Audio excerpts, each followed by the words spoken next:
Good afternoon and a very warm welcome to the 68th edition of Water Talk organized by National Water Mission, Ministry of Jal Shakti, Government of India. This series is an initiative of the National Water Mission to provide a platform to enable meaningful discussion on water resource management and its related aspects. Before we begin with today's session, let us first watch a short video highlighting the role of National Water Mission and community participation in water conservation.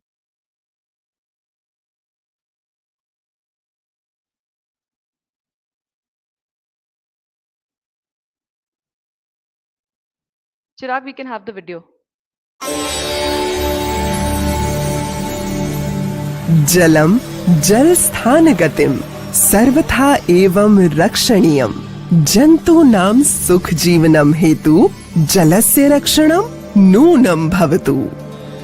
जल ईश्वर स्वरूप है, सौम्य, शालीन, जीवनदायक। प्रकृति का दिया ये जल रूपी वरदान पृथ्वीवासियों के लिए सिर्फ एक विरासत नहीं बल्कि एक जिम्मेदारी है जिसे आने वाली पीढ़ी के लिए संभालना आवश्यक है और इस उद्देश्य की ओर पूरी निष्ठा से कार्य कर रहा है जल शक्ति मंत्रालय, भारत सरकार। जल के बिना जीवन संभव नहीं।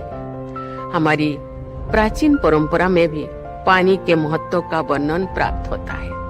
यजुर्वेद में कहा गया है, आपो हिष्ठा मोयो भोवो, अर्थात इस धरती पर जीवन प्रदान करने वाला रस जल ही तो है।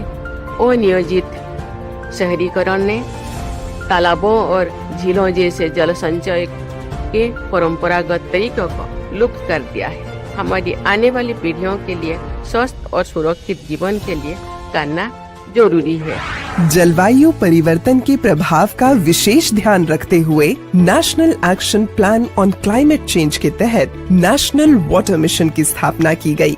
राष्ट्रीय जल मिशन के प्रमुख उद्देश्य हैं जल का डेटाबेस सार्वजनिक रूप से प्रस्तुत रखना और जल संसाधनों पर जलवायु परिवर्तन के प्रभाव का आकलन करना, जल संरक्षण वृद्धि और संरक्षण के लिए नागरिक और राज्य कार्रवाई को बढ़ावा देना, शोषित क्षेत्रों सहित संवेदनशील क्षेत्रों पर ध्यान देना, 20% तक जल उपयोग कुशलता में वृद्धि करना और बेसिन स्तर के एकीकृत जल संसाधन प्रबंधन को बढ़ावा देना।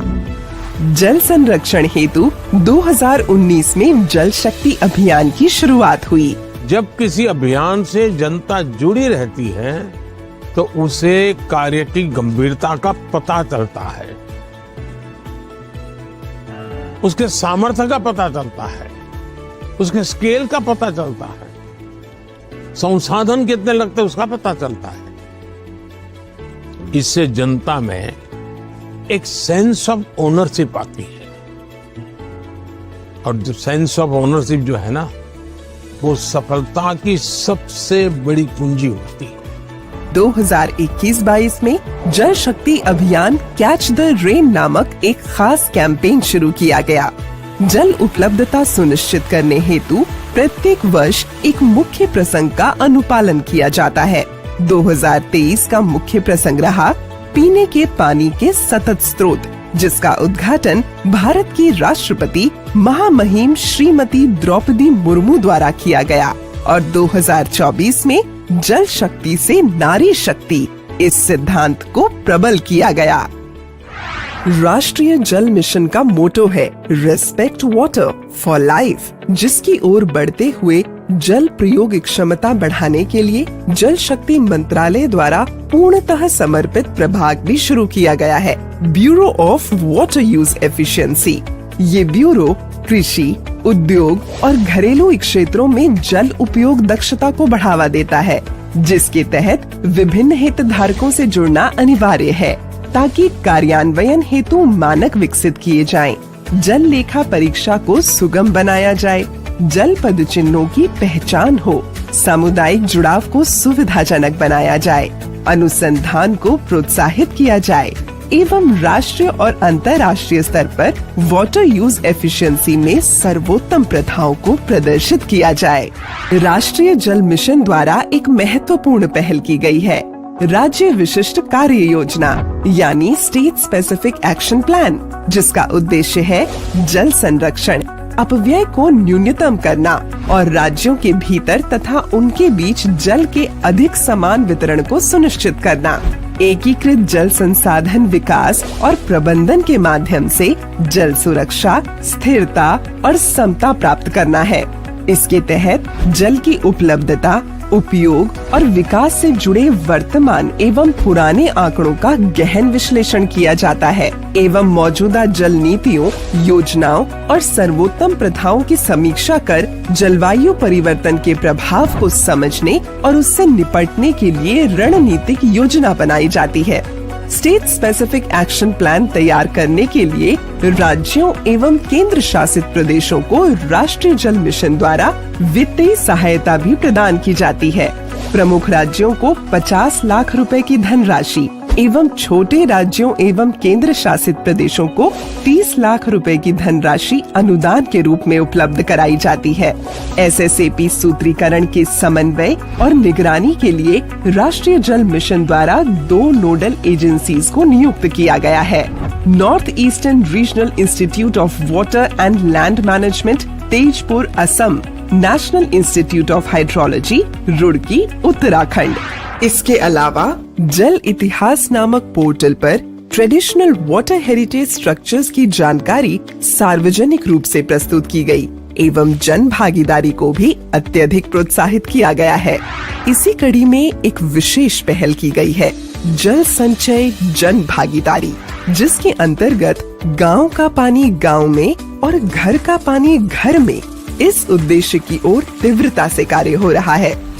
बोरवेल संरचनाओं पर विशेष ध्यान देते हुए आने वाले मॉनसून से पूर्व 10 lakh low cost artificial recharge structures निर्मित करने का लक्ष्य निर्धारित किया गया है, जिसका उद्घाटन 6 सितंबर 2024 को सूरत, गुजरात से किया गया। माननीय प्रधानमंत्री श्री नरेंद्र मोदी जी के दूरदर्शी नेतृत्व में 2019 में जल शक्ति मंत्रालय का गठन किया गया। प्रधानमंत्री जी ने जल को राष्ट्रीय प्राथमिकता बताते हुए जल संरक्षण को जन आंदोलन में बदलने की अपील की है। उनके मार्गदर्शन में जल शक्ति अभियान, कैच द रेन और जल संचय जन भागीदारी को जन आंदोलन में परिवर्तित करते हुए पूरे देश ने देखा है। अभूतपूर्व कार्यक्रम चलाए गए। इन प्रयासों से भूजल का स्तर बढ़ रहा है, जल संरक्षण को बल मिल रहा है और स्थानीय समुदायों को सामाजिक और आर्थिक लाभ प्राप्त हुए हैं। प्रधानमंत्री जी का सपना है कि भारत एक ऐसा जल समृद्ध राष्ट्र बने जहां जलवायु परिवर्तन के प्रभावों का डटकर सामना किया जाए और जल संरक्षण हर नागरिक का स्वभाव बन जाए। आइए माननीय प्रधानमंत्री जी के इस विजन को साकार करने में योगदान दें और जल संरक्षण को अपनी जिम्मेदारी बनाएं। मंत्रालय के इतिहास में पहली बार राष्ट्रीय जल मिशन द्वारा भोपाल में प्रथम अखिल भारतीय राज्य मंत्रियों का सम्मेलन आयोजित किया गया और स्वयं माननीय प्रधानमंत्री महोदय ने इस द्विदिवसीय सम्मेलन को संबोधित कर इसका उद्घाटन किया। Water security is critical for India to achieve our vision of Viksit Bharat. Water scarcity affects agriculture, industry and our daily lives, with the greatest impact on the poor and the vulnerable, women and children. Addressing this crisis requires a multi-pronged approach. Government, businesses and individuals all have to play their part. This is a collective responsibility.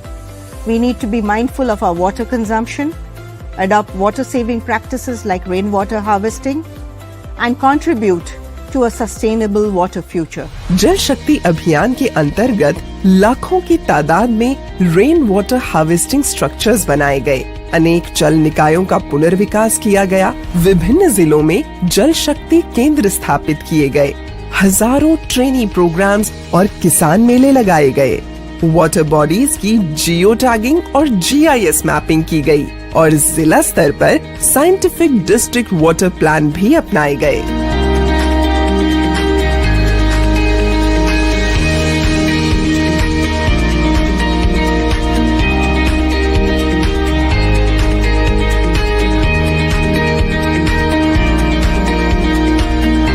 आइए हम भी जल शक्ति अभियान से जुड़ें और जल आंदोलन को जन आंदोलन बनाकर जल संकल्प को दृढ़ करें, क्योंकि संरक्षित हो जल तभी बेहतर कल।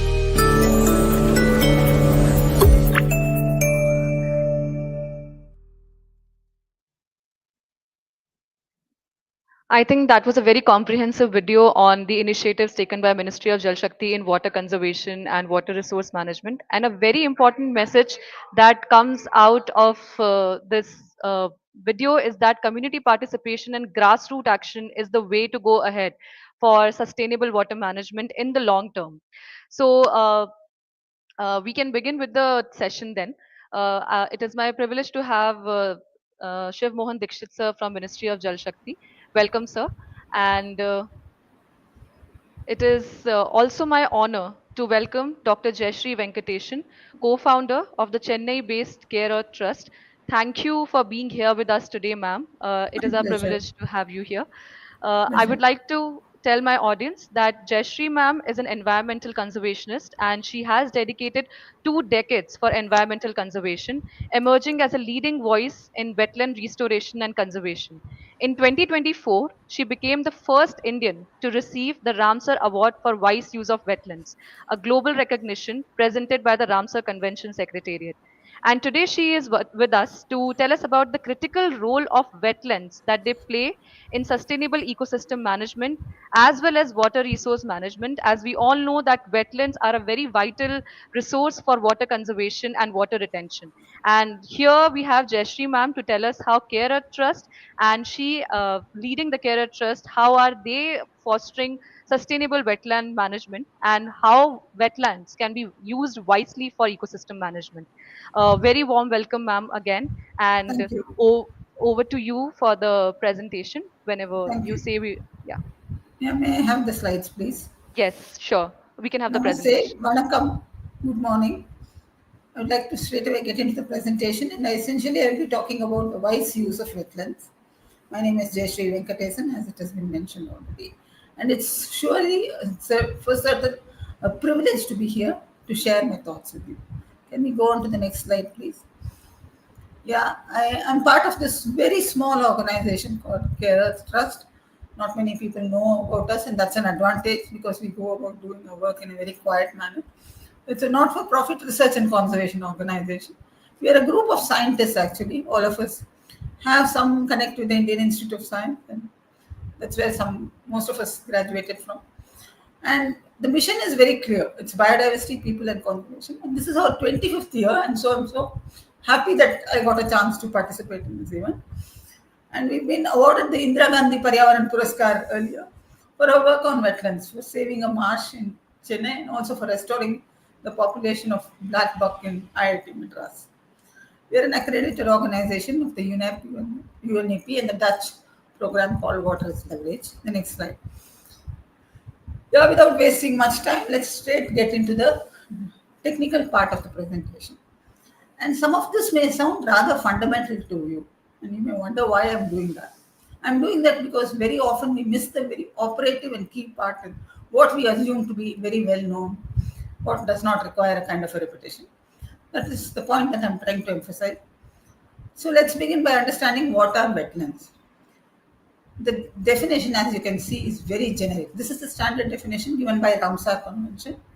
Incidentally, the Ramsar Convention is the oldest of all the international conventions pertaining to natural resources. It was signed in 1977, and India was one of the earliest signatories of this convention. Wetlands include a wide variety of habitats such as marshes. Then it goes on saying peatlands, floodplains, rivers, lakes, almost anything that has a wet quality. That may also include wet soil. Technically, if there is a patch of land which has wet soil, that also qualifies as a wetland. And it should not be a deep entity. They don't include normally deep entities into this definition. And it can include both man-made as well as natural wetland. Most importantly, it also includes wastewater ponds. This is something not many of us realize. Those also come under the category of wetlands. It's a very, very generic kind of a definition. And most of the ecosystem services that the wetlands provide are intangible, indirect, invisible. So this is where the problem is in conserving wetland. Because it's given to each one of us to understand and interpret it the way we want to. Very often that's a problem when it comes to actually doing some action on ground. The next slide, please. Since everybody has been talking about wise use, what does the term mean? It's certainly not in the way we normally understood, being prudent. It's much more than that. Essentially, it says you should maintain the ecological character of the entity. This is what is called wise use. Maintaining, protecting, restoring, and conserving the ecological character of an aquatic system is wise use. So it's essentially science. And along with it, the implementation should be around ecosystem approaches, what we actually saw in the video. You should not mess around with aquatic habitats. That's the second takeaway. So one, it should adhere to the ecological character. Two, we should not mess around and stick to ecosystem approaches. The third slide, please. So what is ecological character? Because you said you should maintain ecological character. What then is ecological character? It's a combination of the ecosystem component, processes and benefits and services that characterize a wetland. Essentially the identity of a wetland. In very simple words, it means if it's a marsh, you handle it as a marsh. You don't mess it around and talk about it as a lake. Each one of us, we have a character. Likewise, these aquatic systems also have a character. First, we'll have to identify the character and make sure we protect that, recognize that, and treat it the way it ought to be treated. Next slide. So what exactly are these? The whole thing is about. The entire thing is about the ecosystem services the wetlands provide. Why is it important for us to look at this slide? It's important because if you can broadly divide ecosystem services provided by wetlands, they fall into this category of provisioning, cultural, regulatory, and support. It's not in this order actually, it's in a different order, technically defined. But humans prioritize it this way. Primarily because provisioning services is what we are aligned. Our drinking water, our agriculture water, water for all the uses, for everything that's human connected. The food we get, the food we grow, the food we hunt, the food we fish, everything falls under this category of provisioning services. That's why we accord a lot of importance to it. Next, the cultural part. As soon as it jumps to cultural part, we lose the monetized part of it. We don't no longer put a monetary value to it.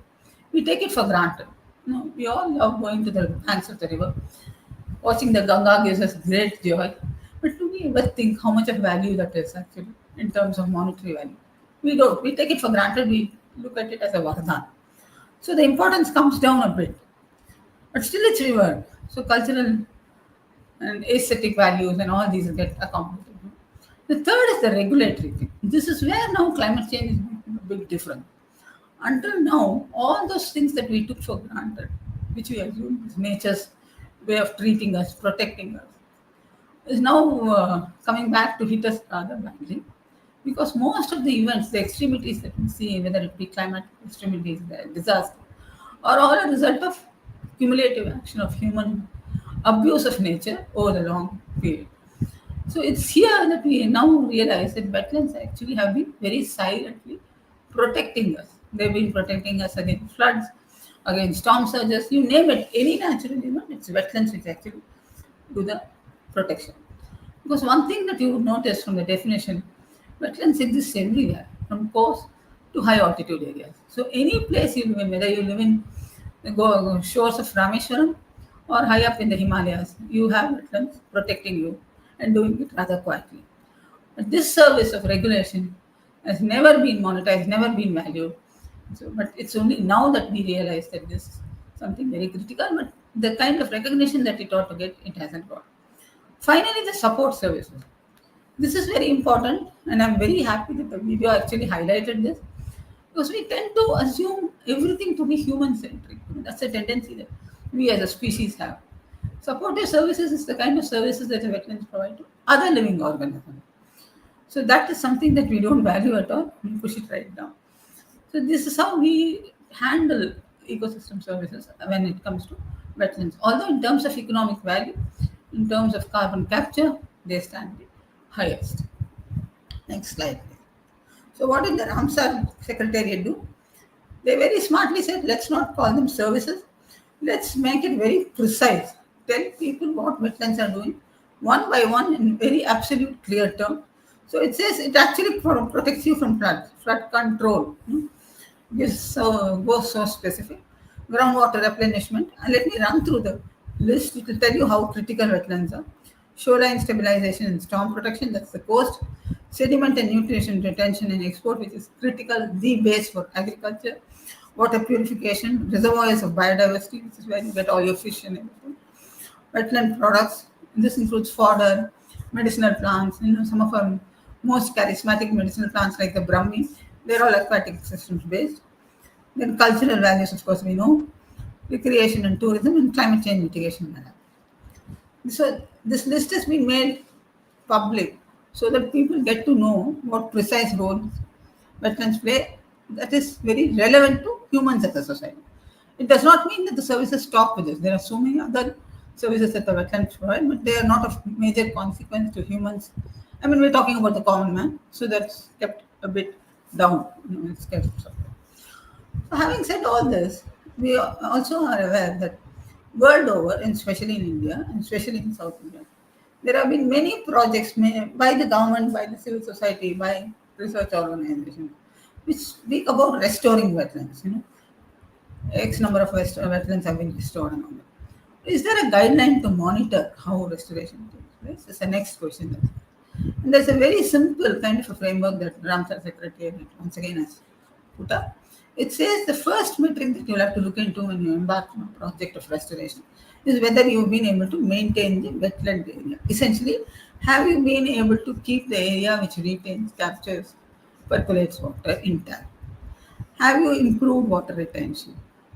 Have you eliminated the risk that is there for the area to be converted to other landforms? Have you been able to get the species back? Because wetlands are one of the richest in terms of biodiversity. And then, do people, you heard Honorable Prime Minister referring to custodianship of projects. It's essentially that. Whether it has attained that kind of social valuation, do people feel that it's a system that they need to own up to? Do they feel connected to it? These are the things that they look into. And of course, you have to eliminate groundwater depletion. Very quietly and very drastically, one issue that has been derailing all the efforts that have been going towards wetland conservation is groundwater abstraction. Because despite having a hawk's eye on this in the government, there are many loopholes, many tankers, many illegal kind of transportation networks that operate in terms of groundwater abstraction and ferrying. Next slide. So what does this commitment of India to the Ramsar entail? It essentially says we work towards the wise use of wetlands and water resources through national plans, policies, and legislation. India was one of the earliest countries, first countries to come up with not only a charter, but a legal instrument and mission. I mean, everything that had to be done, India has already been doing it. And the wise use guidelines actually came into being in 1990. That's quite some time back, 35 years back. Not many countries have been up to it. India, of course, has a leadership role in this. It's been able to adopt wetland policies, but more importantly, India is one of the few countries which has been able to mainstream this across all sectors. That's something not many countries have even recognized as being very critical. India has done that, and we developed what are called the integrated management plans. The Ramsar Convention is essentially a very broad-based convention, but very importantly identifies areas, certain wetlands as wetlands of international importance, and India has already reached 89. And last 3 years have been phenomenal for the country. We've had many wetlands getting designated as Ramsar site. Tamil Nadu is leading the list with 15 wetlands, I think. And we had the privilege, Care Earth had the privilege of drafting the application for 11 of them. So that way, it's been a really great achievement for the country and for the state. So these Ramsar wetlands, every wetland has to have an integrated management plan. That is something that's being done. And the best thing about this plan is It takes into consideration not just the social part of it nor the economic part of it. It begins with the fundamental hydrology of the area and goes on to talk about things that are even, one would say visionary. 20 years hence, what would happen to the place? How would it be managed? That kind of very visionary kind of assessment is what is being done. And it's a very inclusive exercise. That's all. Next one. Next slide, please. So the contracting parties, when they say contracting parties, it essentially means governments and national governments are encouraged to develop, adopt, and use necessary and appropriate instruments to have an outcome-based approach. Because gone are those days when we would spend 20, 30 years doing things with no accountability. These days, everybody insists on an outcome-based approach. And decisions have to be made with awareness. This is actually a repeat of what's said across all conventions. That people have to be aware of what is being done and enhance the potential of the ecosystem services. You would notice that this term ecosystem services gets not only repeated but emphasized at every point, primarily because wetlands are essentially about ecosystem services. It talks about the most important but very often neglected invasive species management. A big problem to wetland management is actually the invasive alien species. And the other day I read an interesting article which said that the majority of invasive alien species are aquatic in character. So that's a big problem. In India, at least in South India, we've had this major problem of African catfish virtually running amok, displacing almost all the native fish. Earlier it was the tilapia. We've also had records of piranha in Chennai. So this is the kind of mess that we are forced to deal with. Most of it need not be deliberate or intentional release. Sometimes it's also accidental release. The small irresponsible actions also can lead to very drastic results. For example, in Chennai, aquarium trade has been responsible for the introduction of many of these invasive species into our natural system. So this becomes a problem, and that's where things like participatory programs and stakeholder very important. People ought to know what they are actually experiencing and what would happen if left untended. That ignorance has to be removed. It's not something that should be taken very lightly. And when people talk about participation, it's not a question of bringing them to events or making them do maps. That's a very superficial kind of doing thing. They should be involved in the planning part of it, the actual action part of it, over a long period of time. So you essentially need to work with communities for long. When I was introduced, I was told that I spent 20 years. That's bare minimum. We need at least 30, 40 years to be in the field to at least understand the basics. So that's the kind of intensity with which we should do. And the private sector needs to be involved because they thrive on it. They use this. One of the biggest users of water as a natural resource, as an input material, is the private sector. So it has to be made sure that they are involved in it big time. But all of this, I think, the last line is actually mine. It's not the Ramsar Convention. It needs to be crafted on a science-based, data-driven approach. Science-based not because science is superior, science-based because it brings in a lot of logic, clarity, it's iterative, it can be tested, it's objective, and that is why we need to have this. Next slide. So the convention, the Ramsar Convention, is connected to every other convention that exists in this planet, on this planet. There are about 13 of them. India is that way a leader in being a party to all these conventions. In most cases, we are the first signatories. The Convention on Biological Diversity, at least. I know for a fact we are the leaders. We were the first to sign it. So wise use is actually connected to biodiversity conservation, climate change, food security, health, every aspect that is essential for human civilization to thrive. Wise use is a concept that actually can be mainstream into any of these things. Next slide, please. So what are the detrimental disruptive factors of wetland restoration and conservation? This is essentially a summation of my work over the last many years. You would not find very great things being said here, primarily because most of these things are rather easy to tackle, but they still persist. The first problem that we have when it comes to wetlands, conserving wetlands on ground, because Care Earth is an institution and I believe in practicing research, not just publishing and being done with it. We take up wetland restoration projects. What are the things that prevent us from doing a wise use based wetland restoration project. The first thing is a nomenclature, because nomenclature defines what it is, the ecological character. Very often it's not standardized across sectors and departments. Primarily because while one part of the system continues to use a traditional classification and traditional nomenclature, the other uses the colonial imposed nomenclature.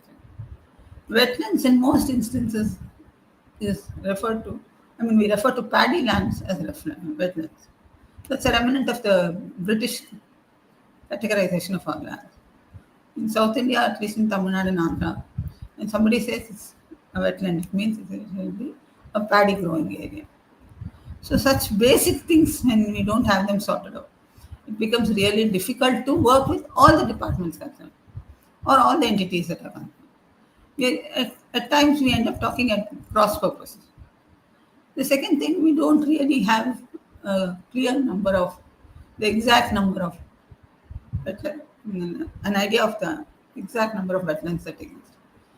We have a very definite idea of how many lakes, how many ponds, how many tanks. Structures that have a very clear boundary, which are very well defined, which have a purpose linked to them, like irrigation or fishing or fodder. Those are identified. But wetlands, you remember, the definition also includes those entities which are just wet, which are essentially no man's land in small patches. We have no idea of the number. We really don't know what they are all about. So the characterization is completely missing. Then the diversity of types, the number of the kinds of wetlands that we have. India, despite having this wonderful, glorious tradition of good research for the last 25, 30 years at least, there are still major data gaps when it comes to the kind of wetlands that we get to find in India.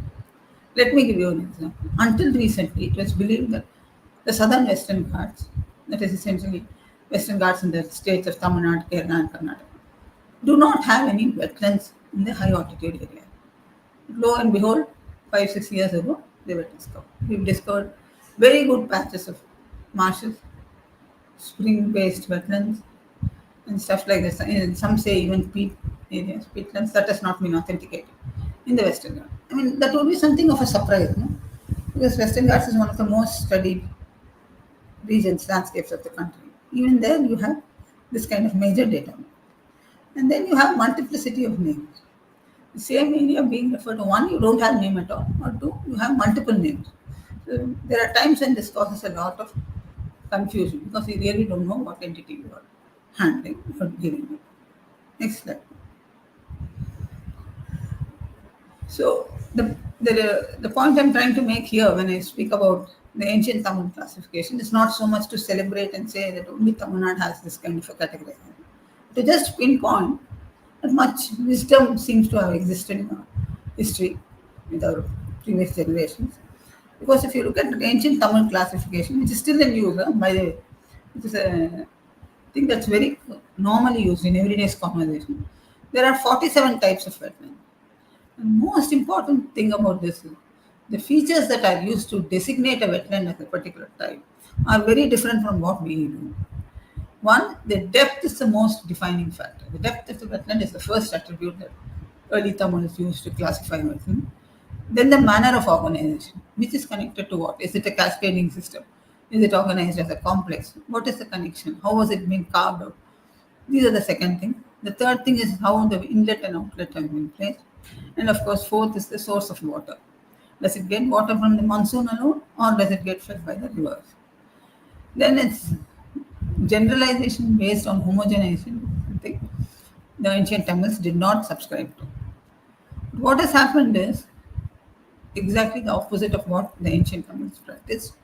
We define wetlands based on how it looks, not what it is. How it looks is what very often determines what it is called. And so there is a continuous non-recognition of some of the wetland types, especially mountain wetlands. Mountain wetlands are those wetlands which are found in mid-altitude areas, not very high, but mid-altitude, like places like the Nilgiri. They are very classical in terms of their organization, their characters and all that, but we still designate them as something. This bringing a whole lot of diversity under one category is something that we do. That's what I refer to as homogenization. The next thing that we do is everything that we define or describe about a wetland is from a very human-centric thing. If we think it's useful for irrigation, we designate it as an irrigation wetland. And the minute it ceases that function, or the minute that particular attribute is no longer useful, we think it's not enough worthy of protection. And this is what has caused much of the problem when it comes to wetland conservation. In Chennai, for example, there was a point of time when many of the wetlands which then were outside Chennai, the peri-urban areas, and the city expanded, they were all drawn into the city boundaries and they lost their service, or their service of providing irrigation was no longer relevant. So instead of finding an alternate, it was then decided that this will be converted into housing area. So there was a specific scheme that converted these areas into housing plot. So much of Chennai which gets flooded, it's actually erstwhile water bodies, wetlands that get flooded. It's not housing colonies that get flooded. So such rudimentary mistakes we all made in the past. There's no point in blaming each other. I think now it's time for us to recognize that these flaws have been there, these errors were made, and we now take corrective action. Next slide. So wetland inventorying is the next problem because that's mandatory under the Ramsar Convention, and it's also something that we basically do. Inventorying is not just writing down names, you describe them in detail. It's not institutionalized at all. And I'm very glad that the mission is now taking upon the responsibility of doing it at least for designated water bodies. But it needs to be done for systems, aquatic systems, it needs to be done for wetlands. Even those areas which do not qualify as water bodies, as ponds, tanks, lakes, need to be brought under the scheme. There is a lot of skewed participation. For example, in the CSR-driven projects, they are not regulated on the basis of wise use. In fact, the biggest potential, if you really look at it, for civil society to be engaged in water conservation, one, of course, the government makes sure that it's done very well. There's there to backstop you at every point of time. But in terms of financial support, CSR, corporate funding, is a big kind of an opportunity which is out there. But in the absence of guidelines or a monitoring system which really looks at what these projects are all about, are they discharging what they're meant to be doing? Is the mandate in conformity with what the government is actually promoting, with what the Ramsar Convention is expecting us to do? In the absence of it, it becomes a very chaotic kind of, that's the right word, chaotic kind of system. Because it is brought down to the fondness, to the pet idea of one or two people, and that gets promoted. And there's no monitoring. In the absence of monitoring, you really have nothing as a kind of a model to follow. For example, I will use the case studies of the sector that I am representing, the NGOs, and not get into anything else. See, NGOs, we claim we restore hundreds of wetlands. Yes, we do it with the best of intentions, with all our commitment, we do it. But then, do we have the bandwidth? Do we have the skill? Do we have the funds to sustain it? Very often we don't. For us, it's a question of case to case. That is why we work with communities and make sure that they take ownership. But is all of which we are claiming in the project reports actually happening on the ground? Somebody needs to test it out. Because just as you have good cases, you may also have a lot of bad cases which are derailing the whole thing. And this is something that's happening, especially on this aspect of displacement of local communities and their livelihoods.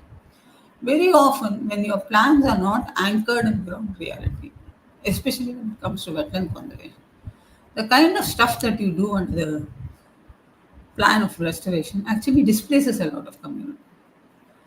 For instance, let me give you a case of something that we encountered in Chennai recently. This is beautiful wetland which was traditionally used for irrigation, but then that ceased to be of no use. Although some of the families stayed behind, most of them left the place, and the land was opened up for sale. It very soon became a very posh, nice neighborhood. The restoration plan that the local community came up with was something that was good for them, not for those remnant 10-15 families which have been living there all their life. I'm not saying you should now get back to a position where you're to a state where you're going to practice agriculture. I know that's not feasible. But you at least have to take their voices into consideration. The communities were forced to move from there because they were seen as encroachers. They were seen as being detrimental to the place. Their livelihoods were lost. And what was the livelihood that they were practicing? There are people who are collecting leaves to make garlands. It's as simple as that. All that they are doing is collecting the aquatic plants. The leaves are used as part of the garlands. That's not even a service you recognize, right? I think the minute we speak of ecosystem services, it's irrigation, fishing, and fodder. There are also these smaller services, and people get displaced. In many places, dhobis get displaced when there are wetland restoration projects because you see them using caustic soda, you see them using harsh detergent, brand them as being very polluting, and then get them out of the place. So we have to be inclusive is something that we all know. I mean, that's the first step that you're taught when you get into subjects that deal with community. But we don't take much care of that. That's something that we have to do. And then there is no guideline, no standard, no benchmark, no framework that tells you type specific restoration guideline. What works for a pond will not work for a tank. Likewise, what works for the Himalayas or North India will not work south of India because everything about each of these is very distinct and they've evolved over time. See, for a wetland to stabilize, it takes a minimum of 40 to 45 years. And you try to do corrective action in 6 months. How does it gel? It doesn't gel. So time and patience is something that you have to inculcate. But more than that, in the absence of guidelines, we really don't know what to do. And far worse, you end up doing things which should not be done. These are problems that we encounter when we actually get into the field as a civil society organization. And all of this has been documented in a book we did with IIT Madras titled Wetland Restoration or the cover page on the slide. Next. Then, of course, we don't have an adaptive management approach. This is something that even some of the protected areas don't practice. Your management approach is frozen in time. What is the merit about using an adaptive management approach? It is iterative. Very simply, that is the merit. You go back to it every now and then. It can be a 6-month tenure, or it can be an yearly basis, and then ensure that you are doing a kind of a due diligence to see whether you are on the right course or whether corrective action needs to be done. Essentially, whether you can tweak the plan a bit and make sure correction is made possible. That needs to be done. You can't have plans lasting for 5 years, 10 years, and then expect them to fulfill the obligation. Primarily because climate change has brought in a lot of uncertainty. For instance, the average rainfall that a place gets. We've been monitoring this precipitation data for the last 20-25 years by looking at historical data. When the Chennai floods first gained importance, we looked at it, this was in 2005. We looked at 200-year-old data, and then it was very clear that until then, the rainfall, while it remained more or less consistent, 1,248, there was not much deviation. What was happening post 2002 was we were getting these extreme rainfall events. Chennai now has this pattern of extreme rainfall events, which is very erratic. The only thing that you can tell with certainty is very uncertain. This uncertainty is something that you have to factor in, and for which you need to have management plans which accommodate change, which accommodate some kind of tweaking in between. That is why we are suggesting that we should have an adaptive management approach. Then the biases and stereotypes that typify research and the eligibility criteria for doing research needs to be given up. This is a pet peeve of mine and has nothing to do with care. I say this because primarily we seem to assume that wetland research is something that can be done only by a particular category of institutions who practice this particular discipline. But in reality, you need to have more research coming in from disciplines that fall under the category of social science. That's where we don't have a good understanding of how wetlands need to be restored. Anything about wetlands from a social science perspective is missing. We need to put some thought there and we need to prioritize that as a research. The second thing where we don't have a good understanding is the ecosystem services, the valuation pattern. We all talk about contingent valuation as being the method for valuing wetlands, but have very little data to backstop whatever we are saying. Likewise, we don't have the kind of understanding of how many of our wetlands have actually lost their ecological character. You would find this very typically being said when we actually do some intense field work in what are designated as remote areas. People will tell you This particular wetland, I mean, when you're talking to the local communities, they'll tell you, when I was young, this used to look like this, or this used to be used for this. But now everything has changed. Badal gaya. In Tamil, they say marikos. So that essentially means that the system has changed.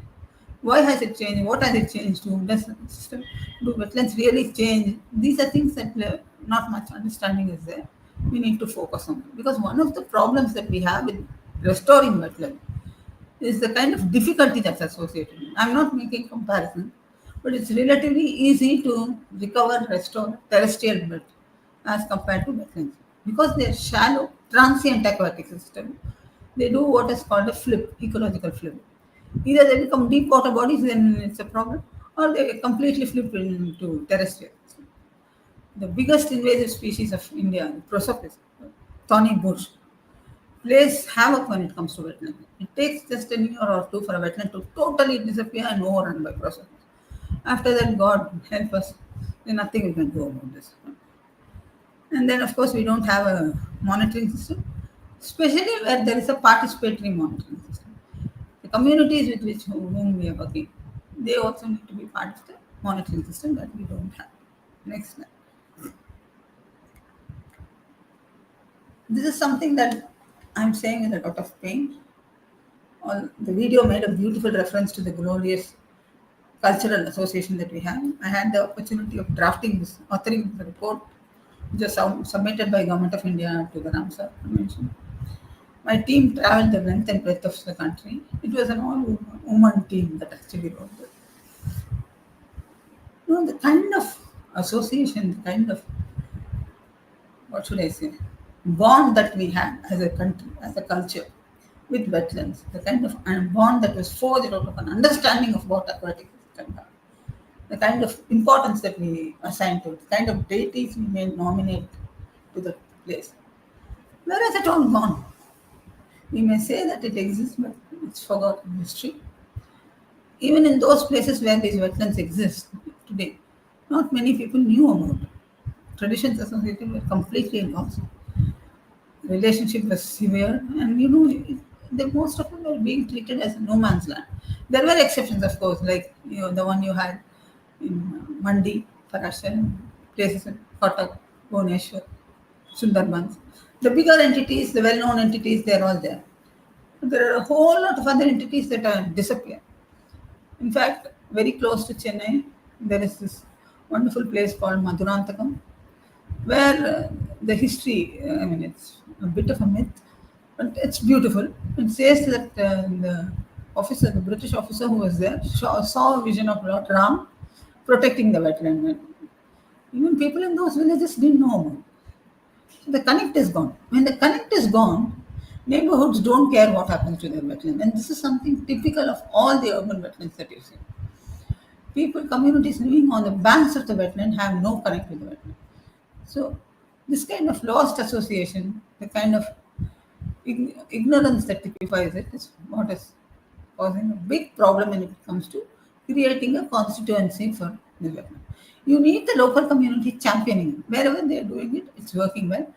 I myself have been happily associated with two of them, both from Chennai, where the local community in a place called Chittapakam took up the responsibility of protecting their wetland, and they've done a phenomenal job. They've been able to mobilize funds, they've been able to mobilize experts. Likewise, one community in Vengatur in Tiruvallur, that's close to Chennai. The entire initiative was led by them, and they're sustaining it. It's not just a question of 1 day, 2 days. They've been able to bring in experts, bring in agencies which would restore. And for a little over 5-6 years, they're still at it, and it's now become a self-sufficient system. So those are the things that I wish to highlight when it comes to cultural land. Next slide. So after painting such a dismal picture of what we are doing and what we are not doing right, can we still dream of a wise guided wetland conservation of India? I can say this with absolute confidence, yes. Not because I watched the Jal Shakti mission thing. That actually gives me an additional kind of a strength that's desperately needed. We have the commitment, we have the capacity, we have the capability, we have the funding, we have everything that needs to be done to foster a wise use-based wetland conservation for India. The small gaps that exist can be plugged Because one advantage that the country has, India has, is the availability of expertise. That's something that we are not short of. A whole lot of experts. And these experts are not limited only to research institutes. They are there everywhere. They are in the government, very senior officials, and years working on the issue in the civil society. So that advantage is something that we need to capitalize on. The next slide, please. What are the small tweaks? The small tweaks that I spoke about, what are they?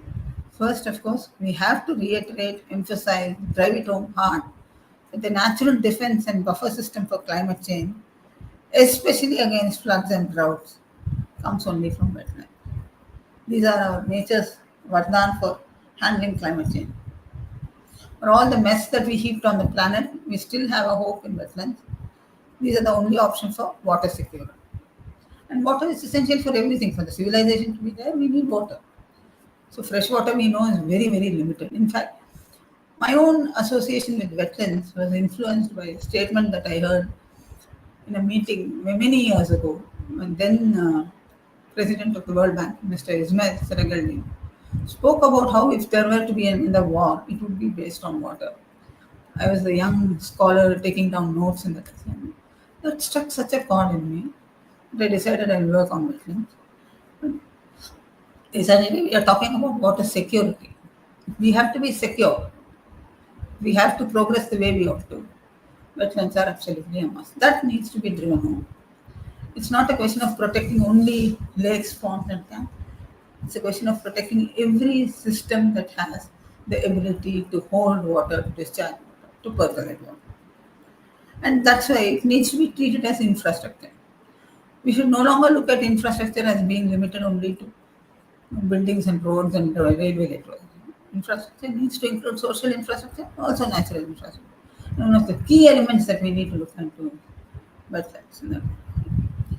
We recently completed an assignment on climate risk and communities, which told us all this.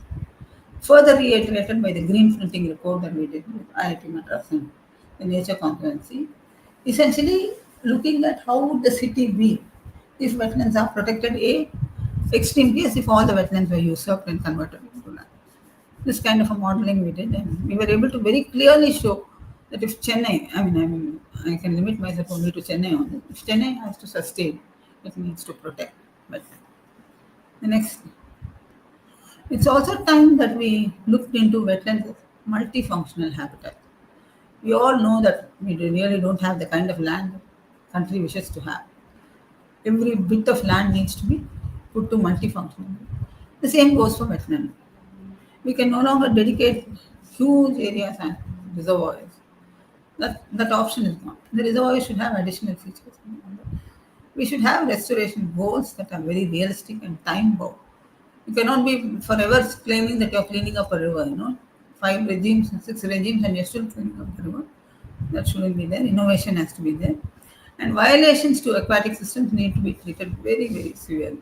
Because this is a crime not just against that particular generation, against also the future. So that needs to be taken into consideration. And science, of course, should be the basis for it. Emotion comes in much later. Next slide.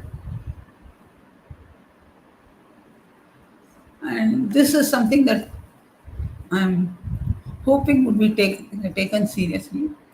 I think we should move into a regime of progressive restoration.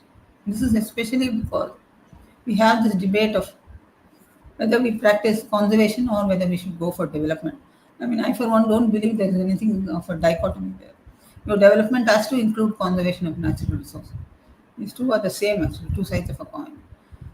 In the event you have to sanction or implement huge problems which will have an impact on natural systems. See, every initiative that we take up, this is common sense, this is not science, will have a bearing on natural resources. That doesn't mean you shut doors to everything. But you can come up with what is called the progressive restoration approach, wherein your restoration begins from the day you plan the project.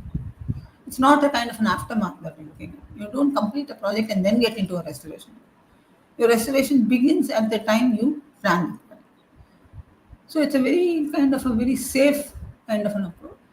And this is something that we need to do, and it should be based on a reference model. These are steps that are outlined very clearly. Your reservation should be a kind of a simulation of what existed there. That is what is called a reference model. If this is made a compliance feature of all mega projects, I think wetlands stand a very good chance of thriving, continuing, in fact, improving far more than what they are. And that I think would be my last slide. Oh no, I have the most important one. We need to invest a lot in building up a constituency. And who are these constituents that I'm talking about? I'm essentially referring to young adults, children, the young adults. They need to be oriented to wetland conservation by including technical matter. It's not enough if you just talk Gyan, give them this awareness without any substance to it. It should be made part of their curriculum. You should make sure that you involve celebrities, people with good hearts into it, because they have the ability to strike a chord. The following books that you see, the Home of the Blue Lily, Be My Happy Place, and the titles themselves are rather interesting, not normal titles that you find in books. These are the things that attract the attention of children and schools and people. So, holding of exhibitions. The point I'm trying to make is when you do all this, they may seem as being of no impact. Very often I get asked, why do you do this? Why can't you stick to doing science? This is also science, and this needs to be done with the same amount of commitment. Once you are able to do that, you build a lot of support for your work. When we began our work way back in 2000 on wetlands, we did not have much support. But today, every person that we meet to has something to say as an input. They either tell us that we are doing good or they tell us to correct ourselves. But there is an interaction, and this is what I mean by building a constituency. I think we need to invest in that. That would be my last slide. Yes, I'm very sure. Thank you. This is the next step from the next book that we are doing on aquatic plants. Thank you. Thank you so much, ma'am. There was a lot that we did not know about wetland protection and conservation, and very basic about wetlands too. Thank you for bringing all of this to light, and thank you for telling us the next steps that are ahead of us. And we as a community need to take a proactive approach to wetland conservation, be it youth, be it the adults, or be it the community as a whole. Thank you for highlighting the challenges as well as the solutions too. And Thank you. we have been joined by our special guest. I would like to welcome Archana Verma, ma'am, Mission Director of National Water Mission, Ministry of Jal Shakti. Welcome, ma'am. Thank you for being here with us today. Uh, we would also want to know from Archana, ma'am, her insights on wetland conservation and the importance of grassroots action in water conservation and resource management. Ma'am, if you want to share anything with us, you're on mute. Good afternoon, Dr. Jayshree Vencatesan. First of all, I would like to apologize that I joined the meeting late. I'm a little unwell today.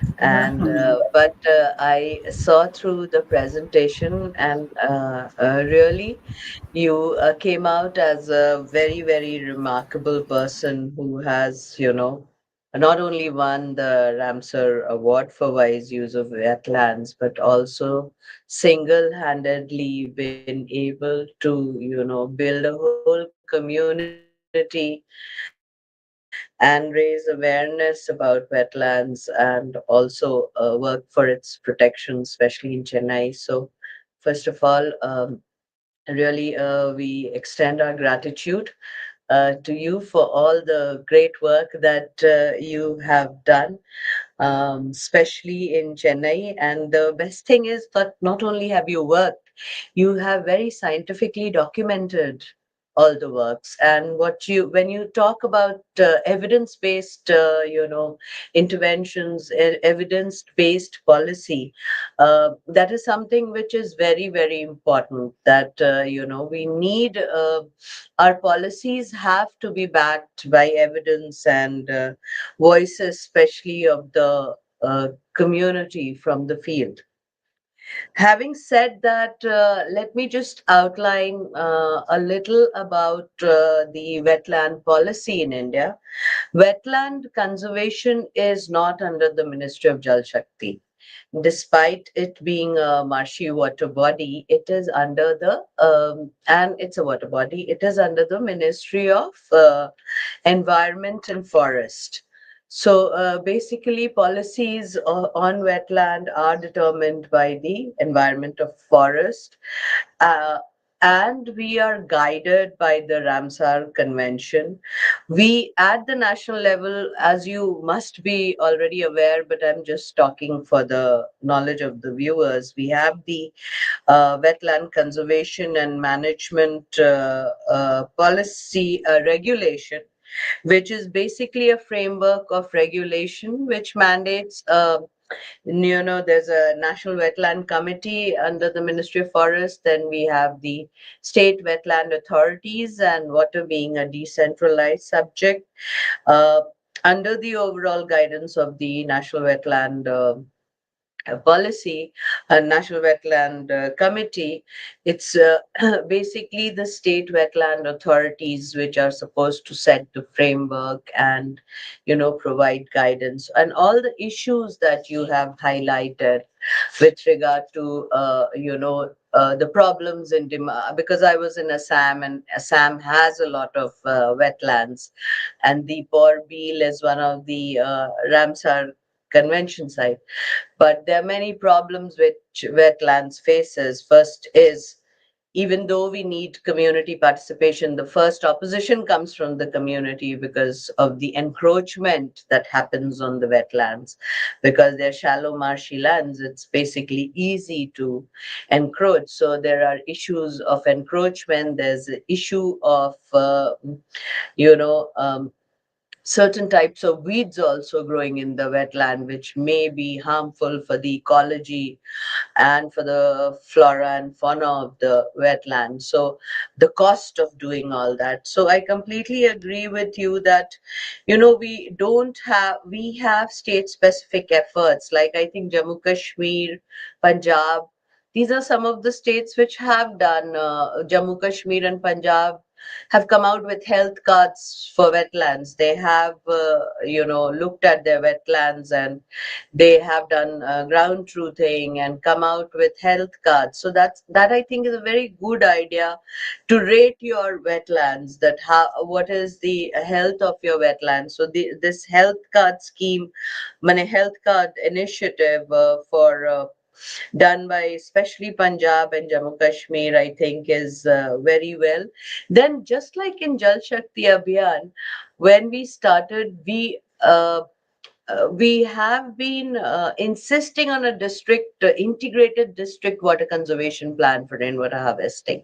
So similarly, while some of the states have come up with integrated wetland management plan, we do need a integrated wetland management plan, and we also need stricter regulation, like perhaps civil penalties for you know for violating the norms of wetland. And as you very rightly pointed out, we need a clearer definition of what is a wetland. But of course, there are wetlands in high altitudes, there are wetlands in floodplains. We cannot have one size fit all definition. But we need to have a clearer definition of wetland. On that, I would agree. We need to have more intersectoral coordination among the ministries, among the states on wetland. Right now, wetland is seen more as a Ministry of Environment thing and less as a Ministry of Jal Shakti thing. Though there, under the Jal Shakti Abhiyan and Catch the Rain, we are also trying to integrate wetland protection as one of the areas for the DMs, for the municipal commissioners to take it up in the integrated district water conservation plan. But of course, wetlands are very different from other water ecosystems, so they need more technical guidance. It's not that anybody can restore a wetland. I remember an interesting story of I was in the Ministry of Urban Affairs, and we were responsible for the State Wetland Authority implementation in Assam. So in one of the sites where there was a railway track passing through the wetland.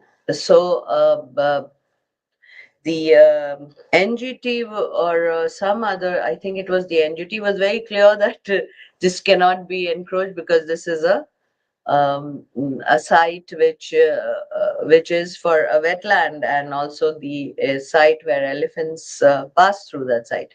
So it became very difficult for us to sometimes for administrators to balance between growth and or economy and ecology. So that is one of the problems which administrators also face, because many of the wetlands are in areas where already some kind of development has taken place. So for an NGO, for an activist, it would be easier to say कि हटाओ, and it's always nature versus development. But for administrators, we have to look at it holistically. We also have to somewhere get a balance and strike a balance between conservation and development. But as you said, that it needn't be this versus that, development versus ecology, and we can always find a path. And generally, as administrators, we try to balance that we need conservation, but at the same time we need displacement of human beings if needed. It has to be done in the most humane manner, and sometimes it becomes very difficult. But funding for wetlands, though there are schemes, there is the National Aquatic Scheme, I think, by Ministry of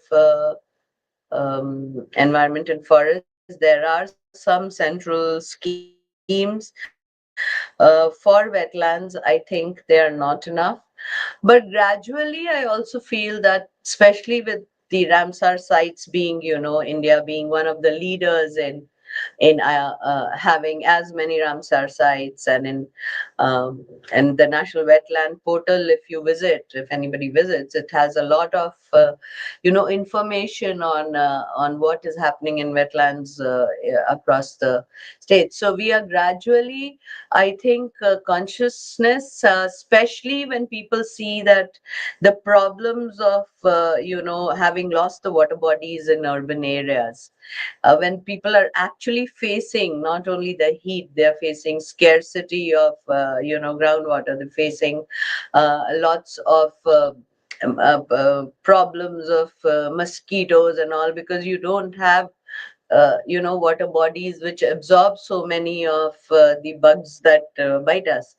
So I guess slowly and gradually a wetland consciousness is emerging. But of course, I completely agree with you that it needs a more accelerated approach, and it needs more interaction both at the state and the central level. And it should also not be considered, wetland should not be considered as an ecosystem which is independent of the human beings or independent of other aspects of like we have been able, under the Jal Shakti Abhiyan, been able to integrate to a great extent the water as an entity along with people, that water being for people, but somehow rivers for people, ponds and lakes for people. And we have seen a lot of public participation in restoring of water bodies by the people.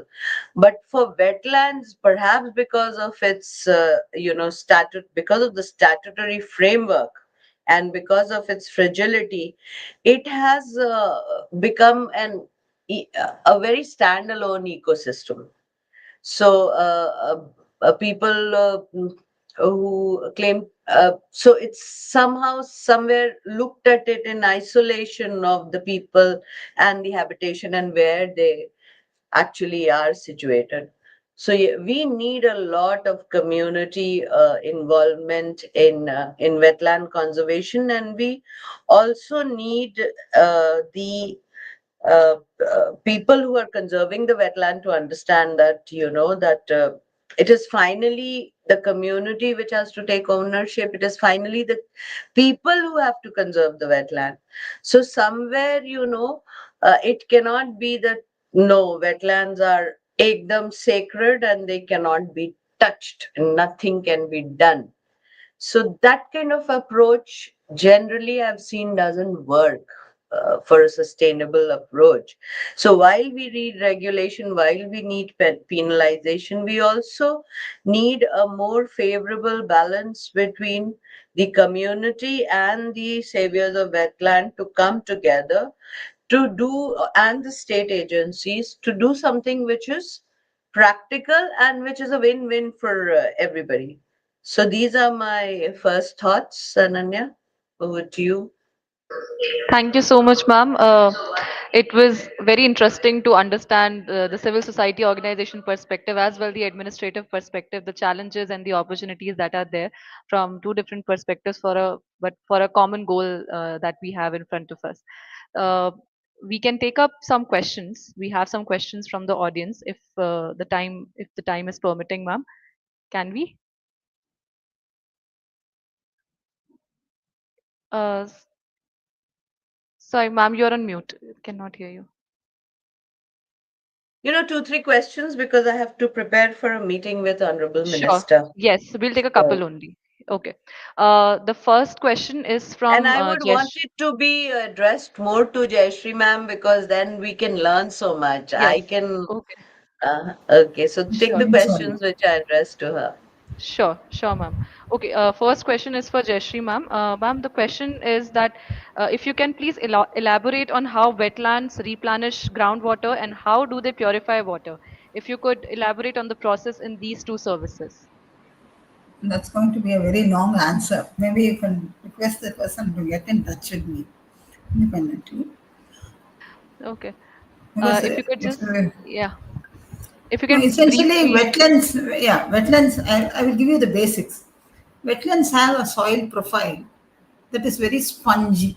The word has to be, a single word has to be used to describe it. It's like a sponge.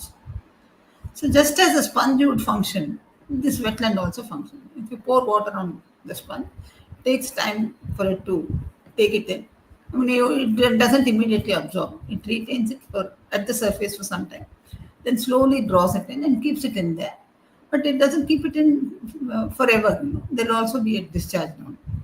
That is exactly how it is done. When the water falls on a wetland, it's visible only for some time. After that, it goes into the soil, stays there, and slowly drains it, recharges the ground. The second part of the question is how does it actually help in pollution abatement? The same process. You would see this in an aquarium. All of us keep aquariums. Most of us keep aquariums at home, where you have beds of different kind of stuff. You have a charcoal bed, you have a pebble bed, you have a sand bed. As the water passes through each of these beds, impurities are removed. Wetland functions exactly the same. This would be the most common word phrasing of the process. A technical process, of course, it's available. It's essentially a bed of stuff that handles water. got it. Okay. Thank you. The second question is also for you. How can urban development and infrastructure projects be balanced with wetland conservation in rapidly growing cities? So, how can a balance be maintained? By treating wetlands also as infrastructure. That would be my single line answer. What is happening now is you treat it as something that can be handled in a manner that's not to be handled. You think it's perfectly okay for it to be converted to other land forms, other land use. That should not be the approach. You factor in the presence of a wetland into your design for the city, into the plan for your city. You take it for granted that this place has to be locked up as a water entity forever. then do the plan. Then conservation will be taken care of, and your urban planning also will not suffer. Only when you approach that area of being available for conversion to other land uses, we have a problem. You treat it as an entity of water and not to be converted. It's fine. The second thing is certain areas which are waterlogged, they're naturally inclined to be waterlogged or flood prone, or areas which have a kind of a issue discharging water. You let it go as a no development zone. Don't try to mess around with it because, as I said, these systems take hundreds of years to evolve and stabilize. You cannot mess around with it and then expect no retaliation. So, I'm trying to sound a bit like what should I say, a policeman, but bear with me on that. This is the best way I could describe it. The retaliation will happen. The retaliation is by way of flooding or waterlogging. Certain areas, if they are a no-go, don't go there. Don't recontour the place. Don't try to come up with alternate retrofitting things. Don't do that. Stay away from it. Things will be fine. Got it. Archana ma'am, there's one question for you as well. Uh, the question Yes. is, what policy interventions or community-driven initiatives do you believe are most crucial for ensuring the long-term protection and restoration of India's wetlands? So, from a community perspective, what kind of interventions do you believe should be in place? I sincerely feel that right from project design to its implementation to its operation and maintenance, community should be involved, especially women. People from that local area should be involved not only when the project gets implemented, but right from in the project design there should be some provision. There should be provision for community involvement. There should also be provision for technical help to the community, and raising awareness, and community should be made part of the spreading of awareness to the people about why that wetland is important in that area. So I think without community, just to stand alone, administrative work on the wetland generally again leads to, because the community doesn't have respect, then again it leads to, it's like the chipko movement. Remember, it was only when people started hugging trees and they started owning the trees that tree cutting stopped.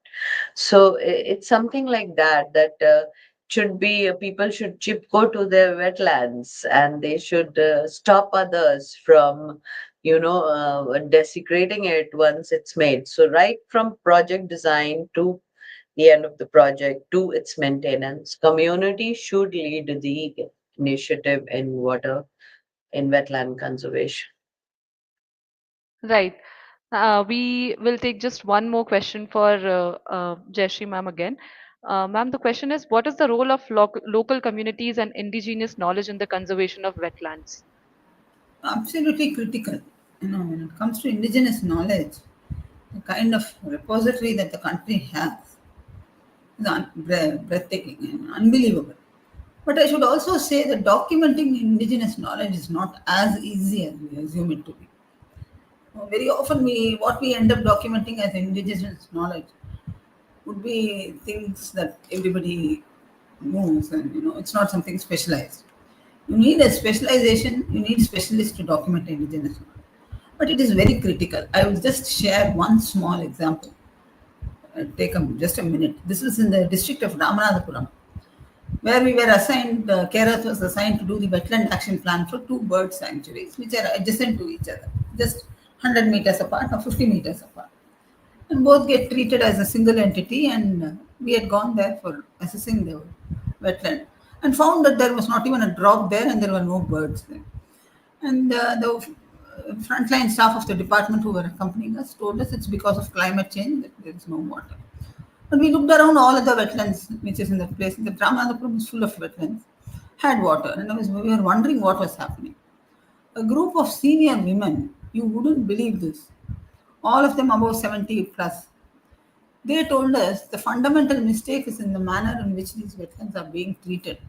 We said, how so? They said they belong to two different cascades, but the department treats it as a single cascade. Then we took that as an input, although we had no belief in what they were saying at that point of time. Ran an assessment, looked through literature, looked through maps, and we found that the women were right. Except that since it was not documented anywhere, it was folklore. I mean, we like to call it folklore, but I think it's knowledge. Women knew what was happening and what was not happening, but there was no way by which the others could know. Then we went on to document the whole thing in the cascading system and found that that place was uniquely organized, and there was a dugout canal which was made in 1700s by a small king then, and that was the feeder canal for these two wetlands, and these two are completely different, although they were just 100 meters apart. So this became a big lesson in learning for us.